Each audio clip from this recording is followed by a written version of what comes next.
여러분들께 그 그리스와 로마 공부를 여러분과 같이 이제 시작하게 되는데요. 물론 뭐 준비는 오래전부터 하고 있었죠. 이 르네상스라는 단어를 만든 사람이 누구냐? 바로 이 사람입니다. 줄 미셸레라는 사람인데 이 사람이 르네상스라는 표현을 썼습니다. 뭐죠? 재탄생이죠. 뭐가 재탄생됐느냐? 바로 이겁니다. 르네상스는 인간과 세계의 재발견이었다는 것입니다. 인간과 세계가 재발견된 것이 르네상스입니다. 그 중에서 로마는요, 나중에 우리 공부를 하게 될 겁니다. 로마는 세계에 발견했습니다. 그렇죠? 대제국으로 퍼져나갔기 때문에 세계의 발견이었죠. 인간은 어디서 발견됐을까요? 바로 이 인간은 그리스에서 발견된 겁니다. 여러분들이야말로 인간이 무엇인가에 대해서 고민하는 분들이죠. 어떻게 하면 이 인간들에게 우리 제품을 팔 것인가? 아니면 우리 인간들을 잘 활용해서 우리 조직의 효율성을 증대시킬 것인가? 라는 문제, 효율성 문제, 마케팅 문제 차고 들어가 보면 결국 뭐죠? 인간이란 무엇인가를 문제가 들어간다는 거죠. 그래서 여러분들이 그리스를 공부하실 이유가 충분히 있다는 겁니다. 충분히 있다. 나중에 로마를 통해서 우리는 세계를 보게 될 겁니다. 세계. 솔직히 말씀드리면 지금 저는 여러분들을 로마의 세계를 인도하기 위해서 지금은 저 개인적으로 로마서 공부를 하고 있어요. 그리스 공부를 옛날에 했던 겁니다. 했던 거고 지금 로마사를 하고 있습니다. 어젯밤에 제가 여러분들을 로마의 세계를 인도하기 위해서 로물루스라는 사람의 전기를 읽었습니다. 우리나라는 자료가 없어요. 그래서 영어 자료를 가지고 제가 밤에 2시까지 읽었습니다. 이야, 감동받았어요. 진짜. 이 로마를 건국한 레물루스가 사비네족과 처음 전투를 하다가 화해를 합니다. 화해를 하고 콘솔티움이라는 신전을 만들어요. 그게 뭔지 아십니까? Coming together, come together. 함께 가자. 별로 감동을 안 하시는군요. 로마가 처음 시작되면서 처음 만든 신전이 뭐냐? 함께 가자 하는 겁니다. 함께 가자. 이야, 이거 진짜 멋진 세계 발견 아닙니까? 우리는 어떻게 하죠? 내가 먼저 가자 이렇게 하죠. 너희들은 뒤로 빠져라 이러는데 로마는 그 정신으로 시작됐는 거예요. 뭡니까? 세계의 발견이 있나? 그리스에서는 뭐가 발견됐을까요? 바로 여기에서 인간이 발견되었습니다. 여름에 여기 올라가면은요 발바닥이 뜨겁습니다. 이 대리석이 달아가지고요 발바닥이 뜨거워요. 엄청 아프리카에서요 황사가 불어옵니다. 황사. 아프리카 황사 보셨어요? 그때 혹시? 이야, 예. 근데 여름에요 아프리카 황사가 불어옵니다. 엄청 뜨겁습니다. 뜨거운 바람이 그냥 훅훅 부는데 여기로 올라간 적이 있는데 이 밑에 가면은 이게 딱 중앙에 있어요. 아테네 중앙에 좋은 커피숍들이 많습니다. 와인바들 여기 탁 앉아가지고 이 파르테논 신전을 탁 어디서는 다 보이거든요. 이게 보면은 이야 낭만적입니다. 왜? 아테네 사람들이 매일 밤마다 그렇게 살았거든요. 매일 뭐가 있었죠? 연극 공연이 있습니다. 연극 공연. 그러면은 연극 공연을 마치면요 사람들이 앉아가지고 와인잔 물에 타가지고 마시면서 그 연극에 나타났던 그 비극에 나타났던 인간에 대한 이야기들을 했던 겁니다. 자기 아버지를 죽였던 자기 어머니를 죽였던 그런 이야기들이죠. 그 이야기를 하면서 도대체 우리는 뭘까? 우리는 누굴까? 바로 이곳에서 소크라테스가 알키비아데스와 함께 길을 걸으면서 스토아 철학을 이야기했던 거죠. 거기가 바로 스토아거든요. 왜? 기둥 밑에 있는 공간을 스토아라고 그러지 않습니까? 이곳에서 인간의 의미가 발견됐다는 거죠. 그래서 그러니까 여러분들이 인간들을 이끌고 인간들에게 제품을 팔면서 여러분의 가업 혹은 비즈니스 혹은 부서를 이끌어 가시는 여러분들에게 아주 적절한 인간에 대한 인사이트를 줄 거라는 거죠. 얼마나 이 그리스 사람들이 인간에 대해서 천착했는지 신도 인간처럼 만들었습니다. 보십시오. 상상이 되십니까? 신을 인간의 몸으로 형상화했다는 겁니다. 서양의 전통을 이 그리스와 헤브리 전통, 히브리 전통, 헤브라이즘이라고 그러죠. 유대교적 전통이라고 그러지 않습니까? 기독교 문명이죠. 하나는 그리스 문명이라고 그러는데 이 그리스 문명과 반대되는 헤브라이즘은 절대로 신을 형상화하지 않았어요. 그런데 보시는 것처럼 그리스 사람들은 신의 모습을 인간의 몸으로 표현했다는 겁니다. 인간처럼 화내고 질투하고 욕망을 품고 울고 죽고 했다는 거죠. 왜? 인간에 대해서 관심을 가졌기 때문에 그렇습니다. 인간의 몸과 마음을 가졌던 신을 상징할 만큼 그리스 사람들은 인간에 대해서 관심을 가졌습니다. 저랑 한 5, 6주 동안 이제 그 인간을 바라보았던 그리스의 시선을 보시게 될 텐데 제가 부탁드리는 것은 이겁니다. 제 말씀은 뭐냐면은 함께 생각을 해보자는 겁니다. 와, 도대체 인간이 뭘까? 그리스인의 시각을 빌어서 도대체 인간이 뭘까에 대해서 한번 생각을 해보자는 것이죠. 제가 오늘 여러분들께 고대 그리스가 발견했던 인간의 의미에 대해서 전체적으로 한번 쫙 훑겠습니다. 첫 시간에 이렇게 쭉 훑는 이유는요, 이 그리스의 전모를 한번 보시라는 겁니다. 특별히 인간을 주목했던 그리스의 전모를 보시라는 겁니다. 여기가 그리스입니다. 여기가 이타케라고요. 저기 그러니까 아테네 쪽이죠. 여기가 펠로폰네소스 반도입니다. 펠로폰네소스 반도고요. 스파르타가 이 정도에 있었죠. 여기가 올림피아고요. 여기 보면 여기 구름이 있죠. 여기가 바로 파르나소스 산입니다. 여기가 그 유명한 올림푸스 산입니다. 제우스를 포함한 12신이 있는 곳이죠. 그 다음에 여기가 테살리입니다. 성경에 보면 데살로니카라는 있죠. 테살리. 이쪽에 가면은 이게 바로 그 아토스 산입니다. 아토스 산. 이 그리스인데요. 오늘 제가 이 그리스에서 일어났던 일들을 가지고 제가 네 분을 소개해 드릴 겁니다. 호메로스, 소크라테스, 플라톤, 알렉산드로스입니다. 그런데 이 네 사람이 무엇에 대해서 생각했냐면 인간에 대해서 생각했습니다. 인생을 찬미하는 자세, 숙고하는 인간 혹은 숙고하는 삶, 보이지 않는 것을 보는 인간의 중요성, 마지막으로 세계를 향해 큰 뜻을 품는 개인은 어떤 사람이었는가에 대해서 제가 강의를 올리도록 하겠습니다. 첫 번째 주제입니다. 호메로스를 통해서 인생을 찬미하는 자세에 대해서 한번 생각을 해보시죠. 포도주잔을 들고 있는 디오니소스입니다. 로마 사람 바쿠스가 되었죠. 바쿠스가. 이 작품은 카라바조라는 사람이 그린 그림인데요. 파티에서 포도주를 들고 인생을 즐기고 있는 그런 자세를 보여주죠. 제가 제일 좋아하는 영화는요, 이 미드는 오래됐습니다만은 스타트rek입니다. 스타트렉. 다음에 언제 한번 스타트rek을 가지고 강의를 했으면 좋겠어요. 정말 좋은 프로그램입니다. 제가 연세대학교에서 학부생들 4학년들에게 강의하는 게 스타트rek입니다. 한 학기를 가르칩니다. 스타트rek을 함께 보고 토론합니다. 스타트rek이라는 영화에 나타난 리더십에 대해서 이야기를 하는데요. 아주 재밌습니다. 아주 흥미로운데 그 중에 주인공 중에 한 명이 이 스팍인데요. 이 사람은 불칸족입니다. 합리적인 판단을 하는 사람들입니다. 사람이 아니죠. 약간의 다른 외계인들인데 이 영화에 나오는 이야기인데 이 사람들이 꼭 헤어질 때 이렇게 헤어집니다. 손을 이렇게 하고요. Live long and prosper.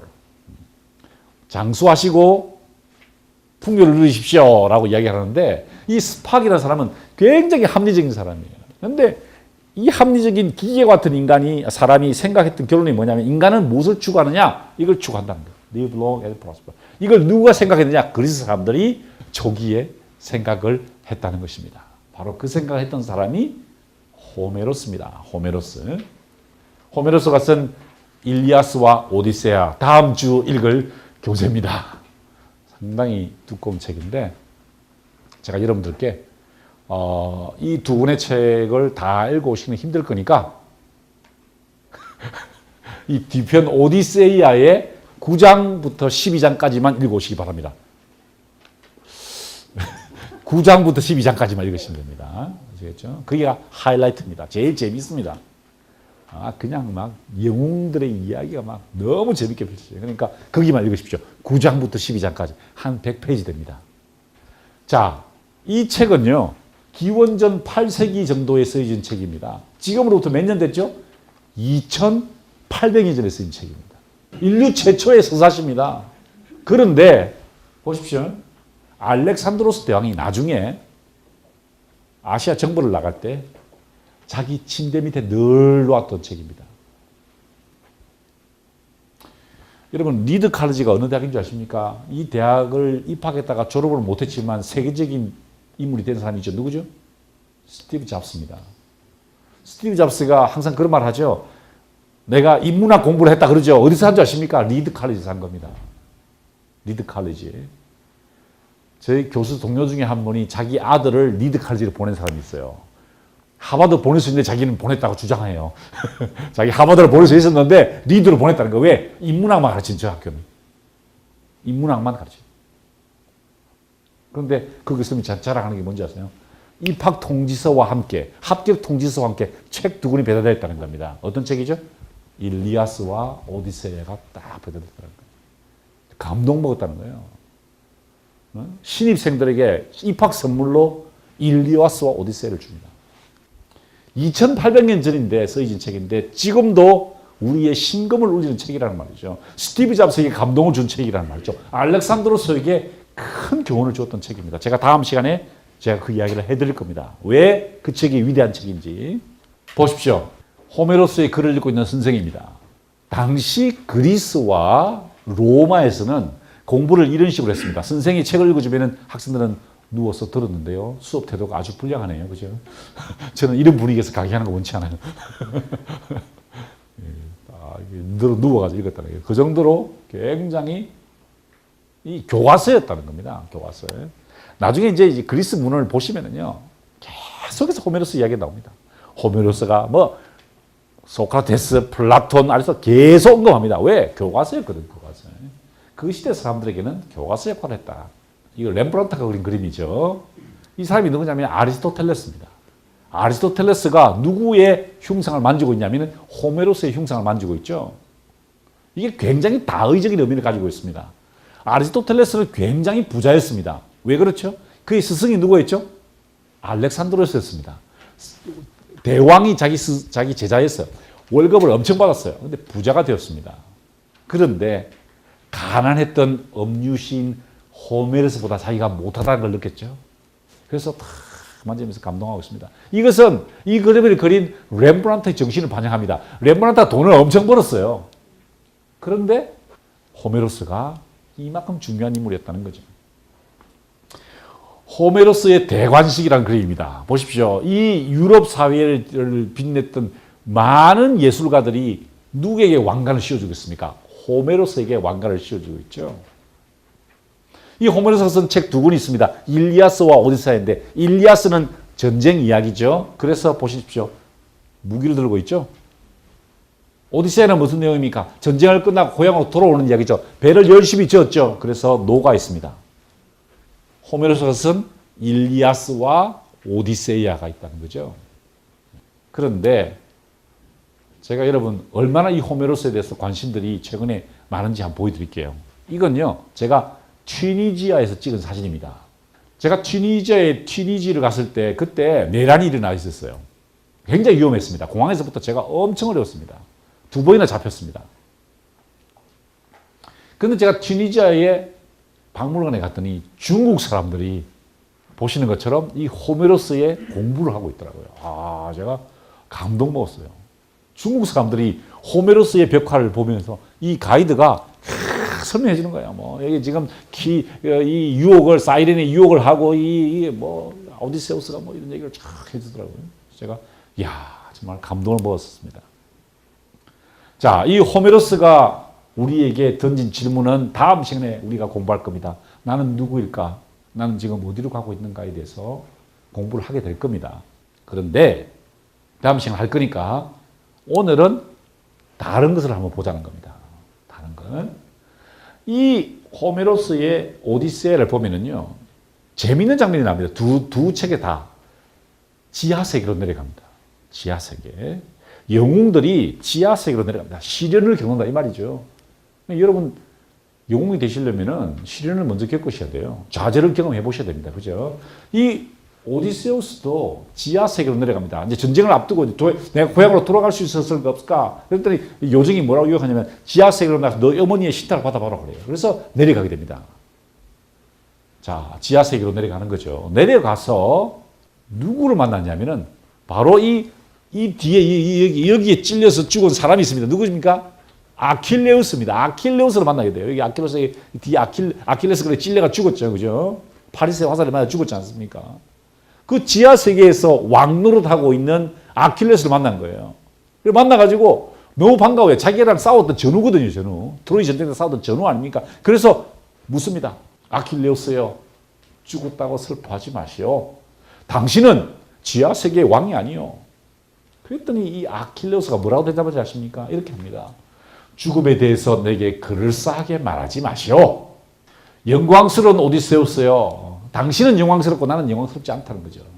나는 지하세계의 왕이지만 지하세계의 왕으로 살아니 차라리 지상에서 머슴이 되어서 농토도 없고 재산도 많지 않은 가난한 사람이 돼서 품이라도 팔고 싶소이다. 무슨 말입니까? 똥밭을 굴러도 이성이 나타나는 거죠. 삶을 긍정하는 겁니다. 삶을 긍정하는 거예요. 여러분, 죽음이 낫습니까? 삶이 낫습니까? 삶이 낫다는 거예요. 야, 이거 굉장한 생각입니다. 이게 지금 생각하면 당연한 것 같죠? 지금 생각하면 삶이 당연히 낫다. 그런데 전혀 그렇지 않아요. 이거는 정말 혁명적인 생각입니다. 이 아킬레우스가요, 살아있을 때를 생각하고 있는 그런 영광의 시대였습니다. 자기 어머니가 자기 이 아킬레스 근을 잡고 물에다 담그죠. 그래서 천하무적이 됩니다. 다른 데는 아무리 찔러도 죽지 않는 불사조가 되었죠. 이 아킬레우스가 전쟁을 안 하려고 그래요. 전쟁을 안 하려고 그러니까 자기 어머니가 말이죠. 천하무적의 방패를 만들어줘가지고 갖다 줍니다. 이걸 갖고 싸우면 아무도 자기를 뚫을 수가 없어요. 영광스러운 날이었다는 거죠. 전쟁을 안 하려겠다 그러니까 이 부하들이, 자기 동료들이 찾아옵니다. 오디세우스, 아작스, 피닉스가 찾아가지고 야, 제발 같이 가자. 제발 같이 가자. 너가 없으면 우리 안 돼. 그러면서 뭐 아킬레우스가 그 시절을 그리워하는 거죠. 야, 내가 그래도 살아있을 때는 멋졌는데 그의 인생의 하이라이트는 언제일까요? 바로 이 헥토르를 물리치고 트로이 평원에서 아킬레우스가 승승장구할 때 승리를 장취하고 그냥 환호를 지르고 돌아다닐 때 얼마나 좋았겠습니까? 그때를 그리워하니까 죽음이 즐겁지 않다는 것입니다. 죽음에 대해 내게 그럴싸하게 말하지 마시오. 여러분, 이 아킬레우스 뜻이 뭔지 아십니까? 아코스와 라오스입니다. 슬픈 사람들입니다. 무슨 뜻입니까? 언제 인간이 가장 슬프냐? 죽음이라는 거죠, 죽음. 이것은 혁명적인 생각입니다. 왜? 그리스 사람들, 우리 나중에 이 크레타 섬에 가보시면 아시겠습니다만은 이 크레타 문명이 어디서 왔느냐? 이 유럽의 문명이 어디서 왔느냐? 다 동방에서 왔습니다. 이집트에서 왔어요. 그런데 이 동방에서 빛이 왔는데, 이 동방은 아시아가 아닙니다. 메소포타미아와 이집트를 말합니다. 이 동방에서 왔는데 이 동방의 빛은 어떤 빛이었느냐? 죽음의 그림자였다는 거죠. 피라미드를 보십시오. 피라미드. 투탕카멘의 무덤을 보십시오. 다 죽음에 대한 것입니다. 사람이 죽으면 어떻게 하죠? 이집트에서는 그의 심장을 떼가지고 깃털과 재봅니다. 떼가지고 어느 쪽이 무거운지를 봐서 지옥의 형벌을 가하게 되는 거죠. 아비누스의 죽음의 서입니다. 자, 동방의 빛은 죽음의 그림자였다는 것이죠. 자, 그래서 보십시오. 스핑크스는 어디에 위치해 있죠?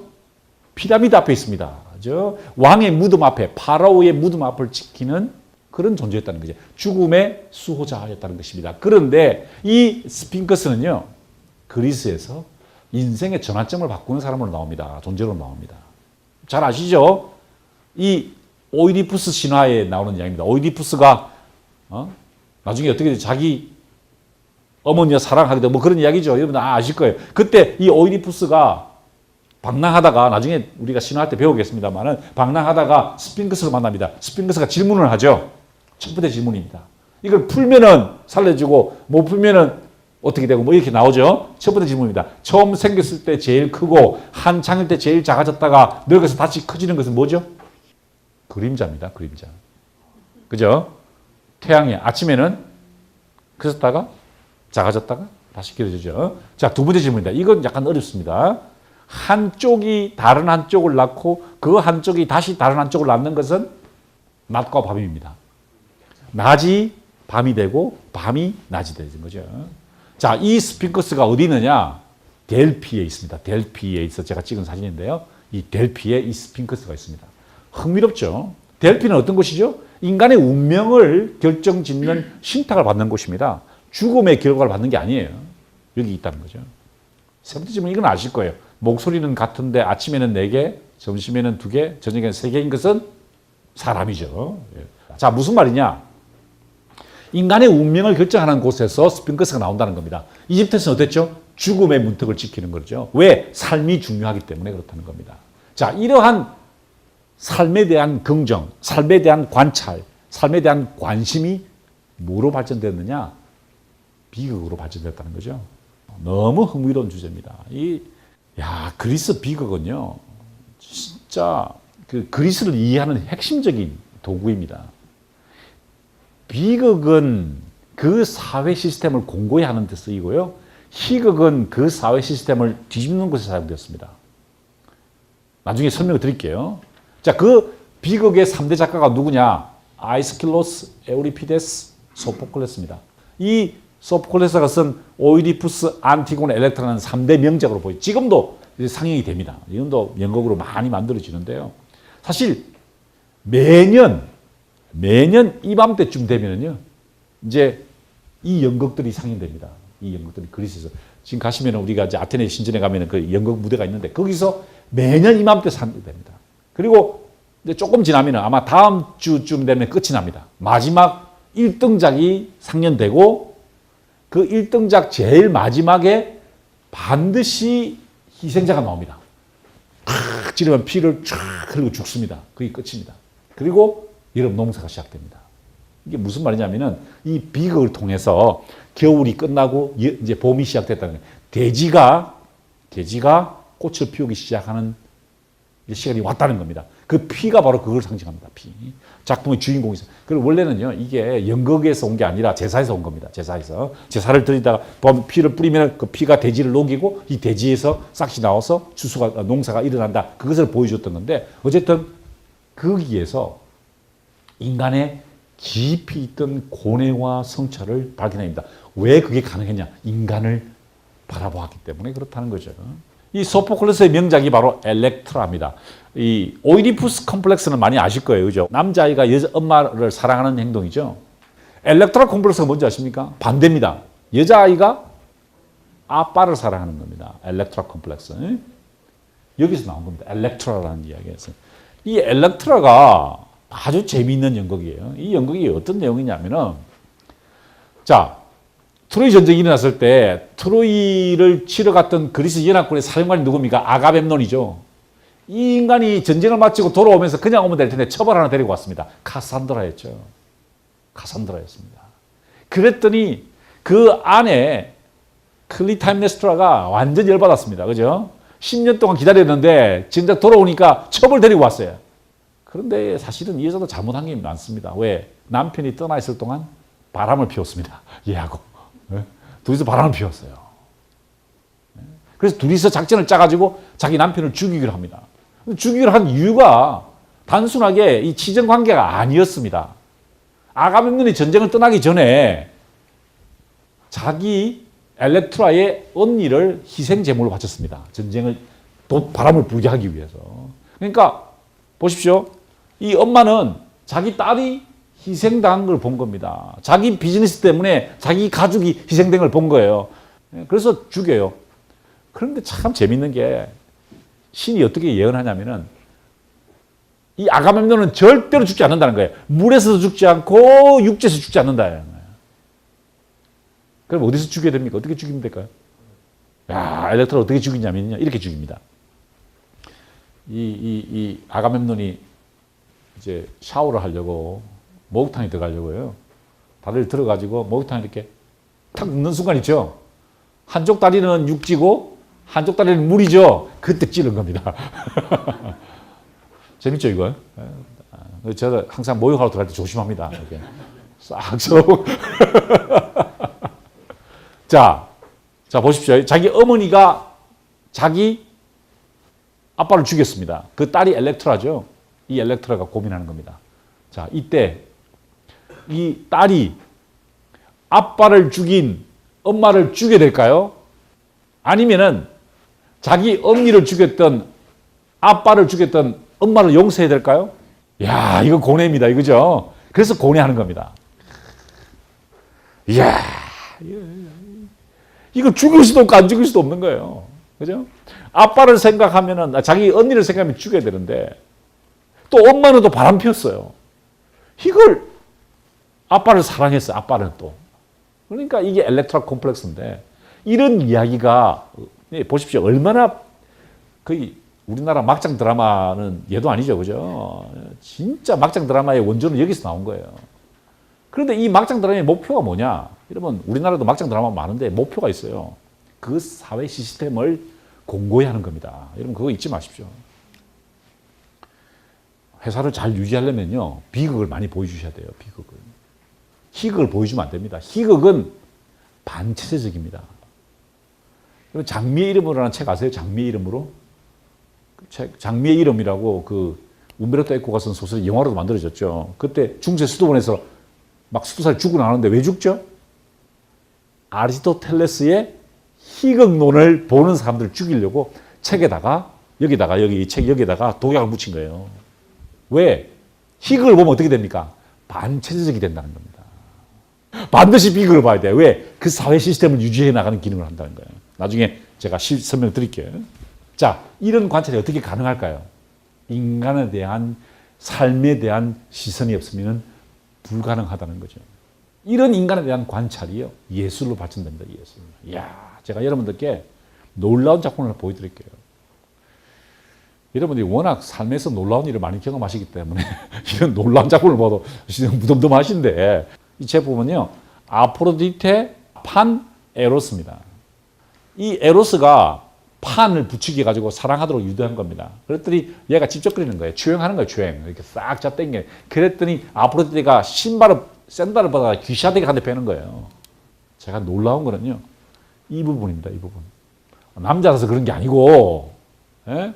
가서 한번 보시라고. 이게 한 개 대리석이었는데요. 이 부분에 딱 대고 있는데요. 손에서 이게 옆으로 보면요, 이게 몸이 있잖아요. 그럼 여기 이게 붙을까 말까, 붙을까 말까. 굉장히 에로틱하죠. 굉장히 에로틱합니다. 이게 붙을까 말까, 붙을까 말까. 그게 무슨 말입니까? 조공할 때 어떻게 했다는 거예요? 그걸 깎아냈다는 거 아닙니까? 근데 붙인 것도 아니고 뗀 것도 아니에요. 붙을까 말까, 붙을까 말까. 이런 몸에 대한 해서 이 근육 어떻게 가능했을까요? 인간에 대한 긍정적인 시선이 없으면 안 된다는 거죠. 이게요, 이집트풍이죠. 어떻습니까? 뻣뻣하죠, 그죠? 그렇지 않습니까? 뻣뻣하죠, 이렇게. 이집트에서는요, 살아있는 파라오는 이렇게 조금, 여기 살아있는 파라오입니다. 죽은 파라오는 딱 서 있는 겁니다. 이렇게 서 있는 겁니다.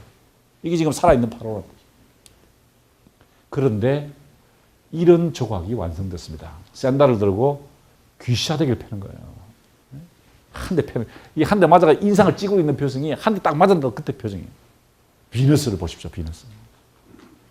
여기도 이 가슴에 딱 손을 대고 있는데요. 이게 붙을까 말까, 붙을까 말까. 진짜 에로틱해요.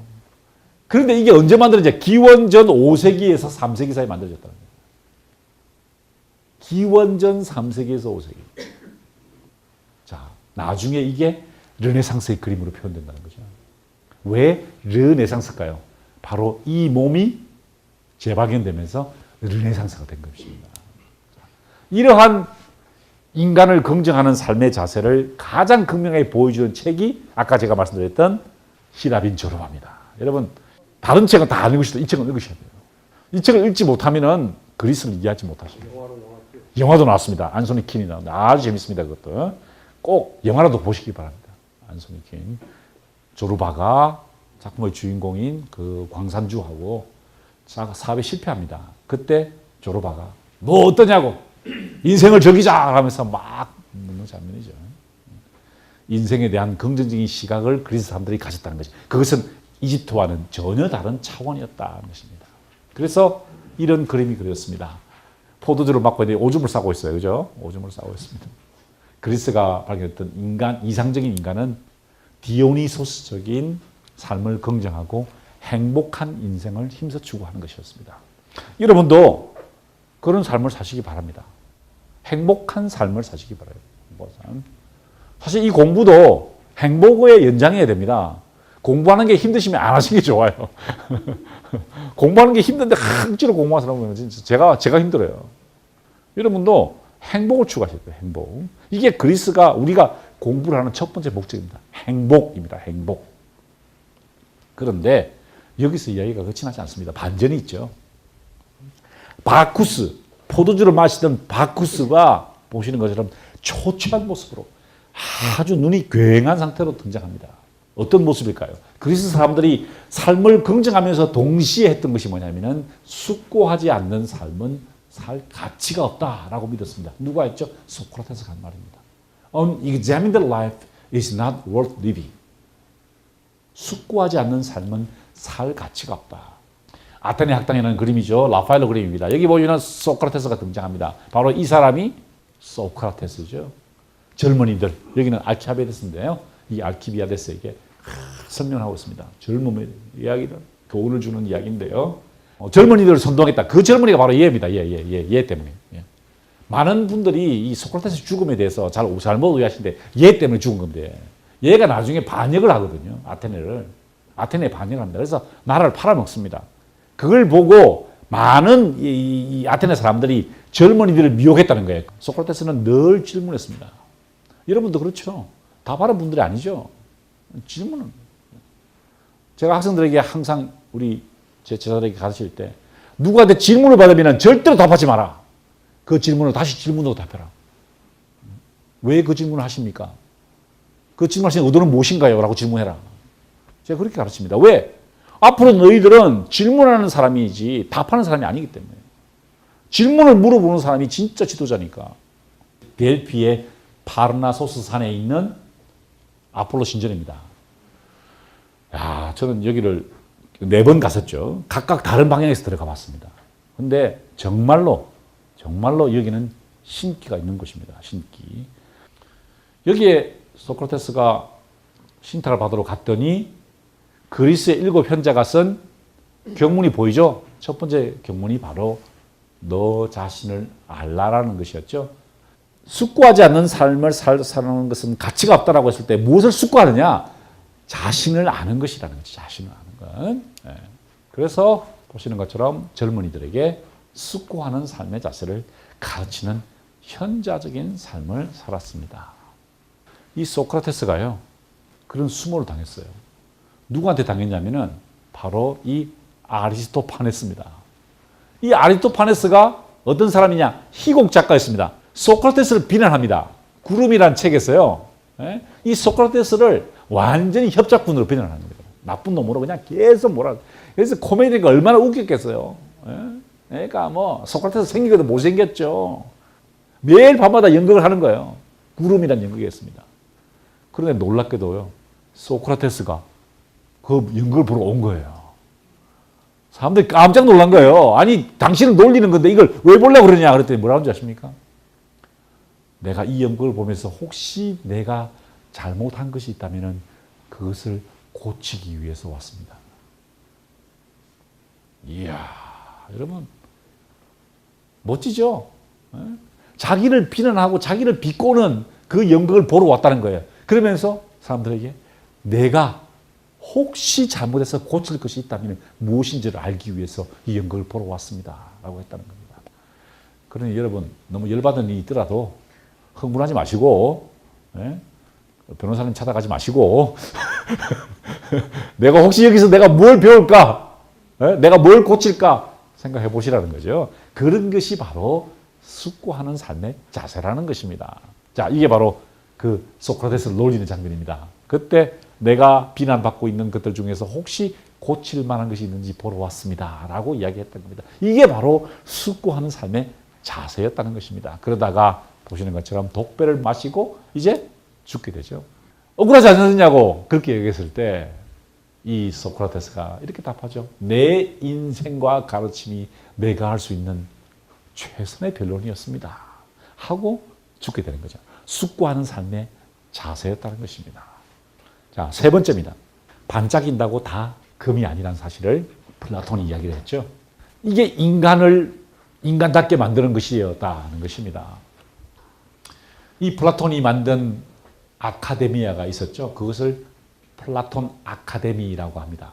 아카데미아 플라토니카라고 했죠. 이 플라톤이 쓴 책 이름이 바로 여러 책이 있습니다. 43권의 책을 썼어요. 그중에 국가론이 있습니다. 국가론. 이 책을 읽지 않고 조직을 운영한다는 것은 어불성설입니다.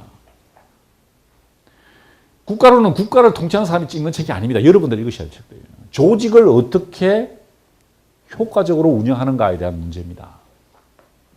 그리고 그 효과적인 운영을 하기 위해서 탑 레벨들을 어떻게 교육시킬까에 대한 문제입니다. 그러니 제가 어느 그룹이나 뭐 교육 담당하는 팀들이 와서 저보고 자문을 구하면 그래요. 제발 좀 국가론 좀 읽혀라. 그리고 당신들부터 먼저 읽어야 된다. 탑 레벨들을 교육하는 것들에 대해서 이 플라톤의 국가론보다 더 탁월한 책이 없는데 왜 안 읽느냐.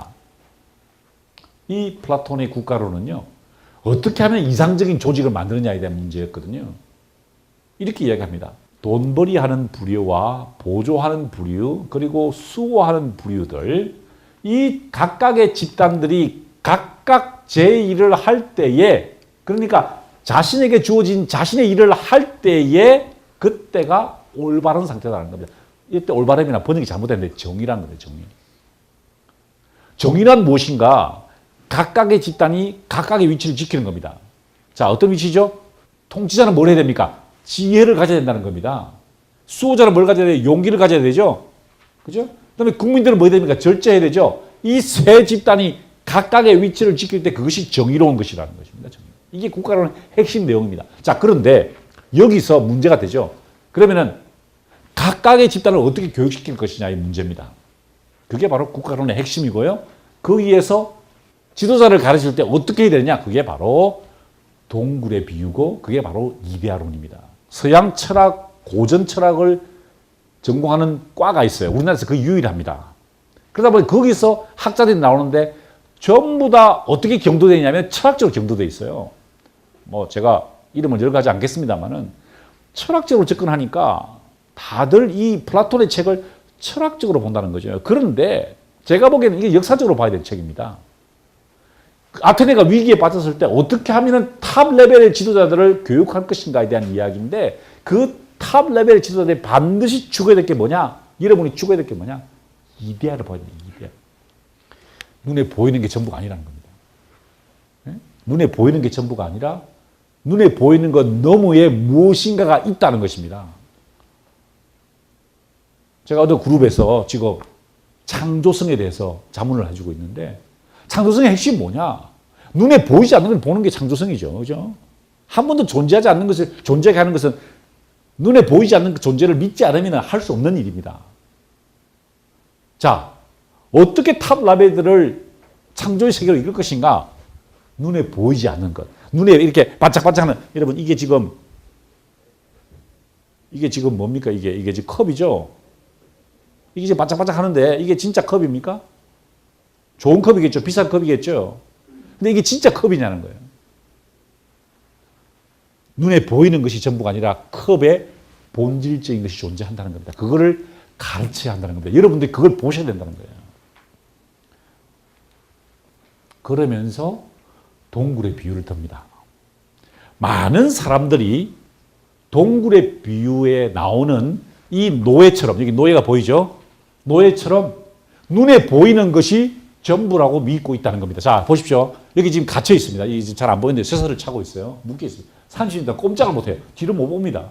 그런데 뒤에서 불이 타고요. 횃불이 있어가지고 여기에 이제 모형이 있는데 요게 보이는 거예요. 요걸 진짜라고 본다는 거예요.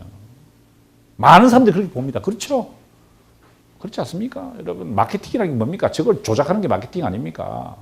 예? 눈에 보이는 거 이렇게 조작한다는 거예요. 보통 사람들이 그렇게 산다는 겁니다.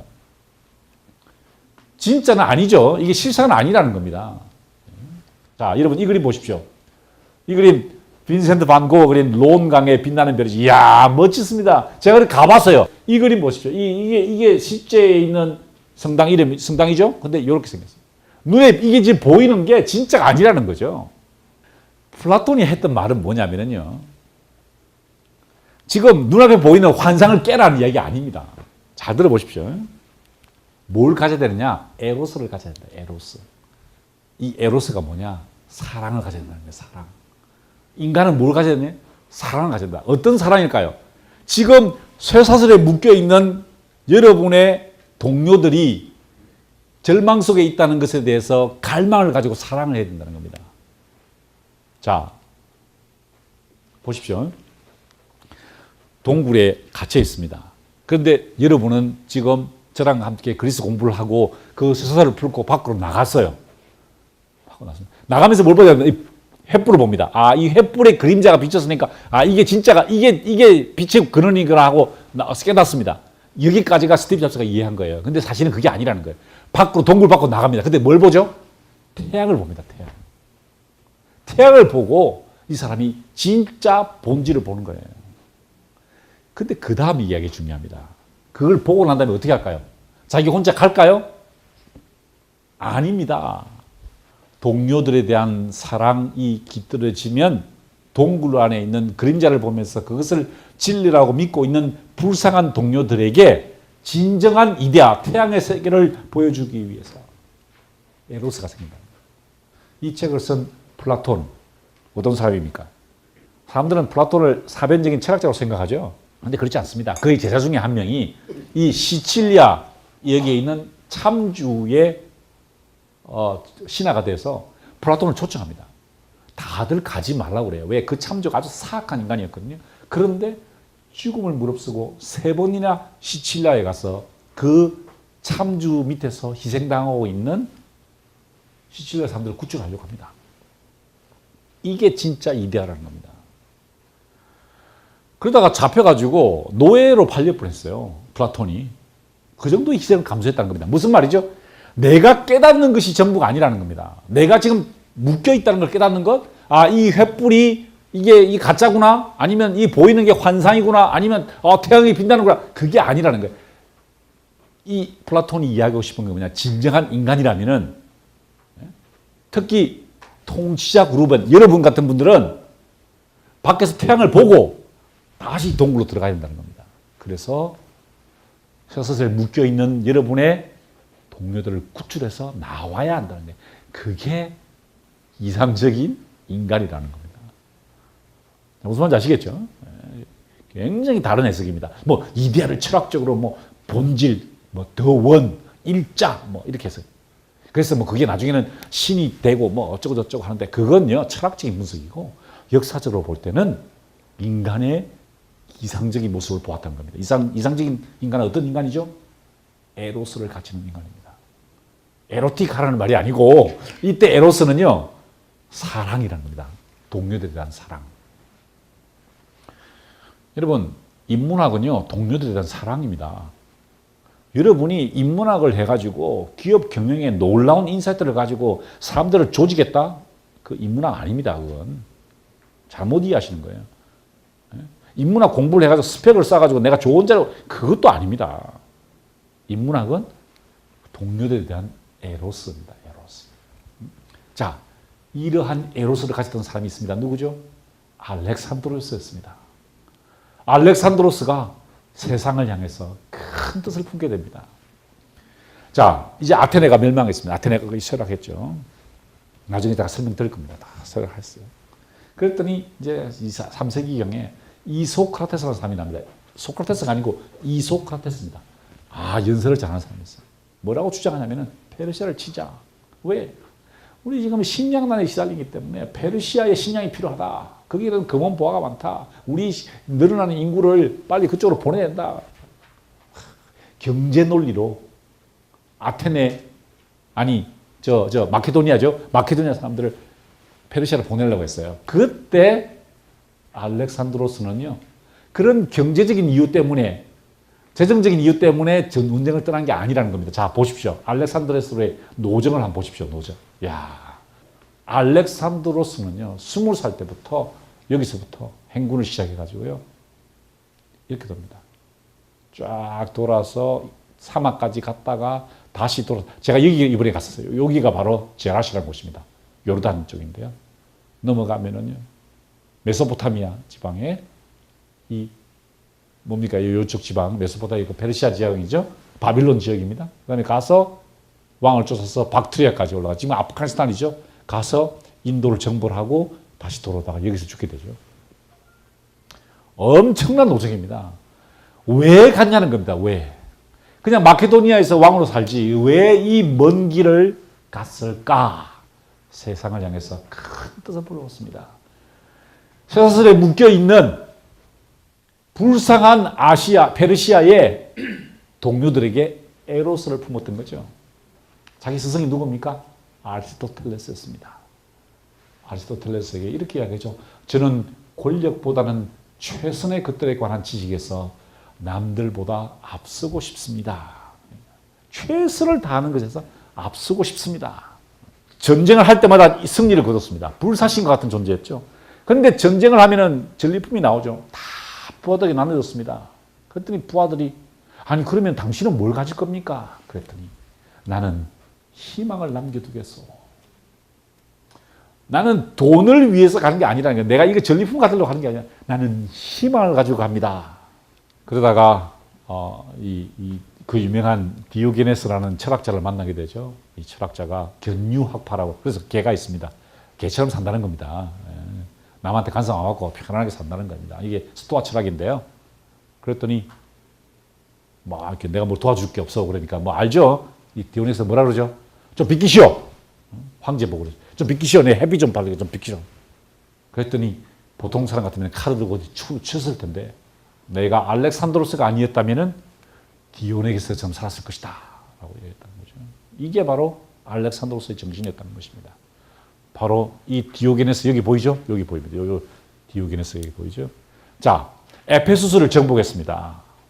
그랬더니 이 정복했더니 에페소스 사람들이 페르시아에게 바친 세금을 주겠다 그러니까 한번 하니까 이렇게 합니다. 그럴 필요 없다고. 나한테 세금 바치지 말라고. 그 돈 가지고 무너졌던 이 아르테미스 신전을 복원시키라고. 그 사람들에게 자기 나라를 다시 세우도록 만들어주죠. 자, 그랬더니 또 정벌을 합니다. 카리아의 여왕이 이제 정벌을 딱 했어요. 그랬더니 이제 항복을 했습니다. 그래서 카리아 여왕이 사위로 삼고 싶을 정도로 너무 좋아했어요. 아들처럼 삼고 싶었습니다. 그래서 자네 너무 이렇게 행군을 많이 하고 그러니까 내가 최고 요리사를 보내주겠다고. 그랬더니 저는 제 스승님한테 요리하는 법을 배웠습니다. 자네 스승이 누군가? 저희 스승은 아리스토텔레스였죠. 아니 아리스토텔레스가 요리를 가르쳤다고 말인가? 네 그렇습니다. 저는 아리스토텔레스부터 요리하는 법을 배웠습니다. 그게 레시피가 어떻게 되나? 어떻게 요리하나? 그랬더니 이렇게 대답하죠. 날이 새기 전에 시작하는 행군이 내 점심 식사의 소스이고 가벼운 점심 식사가 내 저녁 식사의 소스입니다. 저는 오늘 강의하느라고 점심을 먹지 못했습니다. 빨리 저녁 5분 남았는데 맛있게 먹을 겁니다. 저는 비싸지 않은 것도 좋아요. 왜? 너무 배가 고프기 때문에 지금 강의하느라고 열심히 제 점심 식사의 가벼운 점심 식사가 저의 저녁 소스라는 겁니다. 아리스토텔레스로부터 이 요리하는 법을 배웠다는 거예요. 그러니 여러분 너무 과시하지 마세요. 이 유명한 그림이죠. 알렉산드로스 병이 들었어요. 자기 주치의가 제가 비방을 쓰겠습니다. 그래서 약초를 캐가지고 왔어요. 딱 캐러 나간 사이에 페르시아의 전령이 쳐들어왔습니다. 뭐라고 하는지 아세요? 그 의사 조심해라. 내가 이 의사한테 돈을 먹여가지고 너를 죽이려고 했다. 그랬더니 알렉산드로스가 그 편지를 딱 읽어보니까 자기를 암살하는 시도 같거든요. 그랬더니 드디어 밖에서 그 의사가 약초를 가지고 왔습니다. 드십시오. 그랬더니 알렉산드로가 어떻게 하는지 아세요? 자네 이거 한번 읽어보게 하고 딱 줍니다. 읽어보고 보려고 할 때 잔을 딱 들어가지고 벌컥 마시는 이걸 보면서 의사가 얼마나 놀랐겠어요. 그런데도 알렉산드로스는 태연하게 참 마시는. 고맙네. 이야. 여러분 그러실 수 있으세요? 네? 그러면 의사가 어떻게 할까요? 그 다음부터 진짜 이 정도의 배포를 가졌던 사람이라는 겁니다.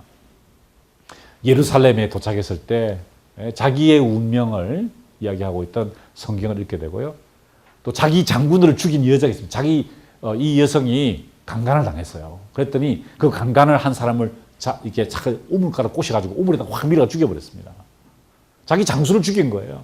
그러면 사형을 쳐야 될 건데 오히려 알렉산드로스가 이 여성을 석방시켜줍니다. 정당방위였다 그러죠. 그리고 아시는 대로 알렉산드리아라는 도시를 이집트 국산에서 만들게 되죠. 그를 이렇게 평가합니다. 일단 그가 무엇을 하기로 결정하면은 그의 마음을 바꾸기란 어려웠다. 행운은 그의 공격에 굴복했고 행운을 통제했다는 것입니다. 그가 메사야에 보인 열정은 그의 야심을 꺾을 수 없는 것으로 만들어 결국 그는 적뿐만 아니라 장소와 시간까지도 굴복시켰다. 그 정도로 타고났던 사람이라는 거죠. 자, 부하들이요. 전쟁에서 자꾸 자만해졌습니다. 그래서 막 나쁜 짓을 했어요. 그랬더니 자기 부하들을 모아놓고 이렇게 이야기합니다.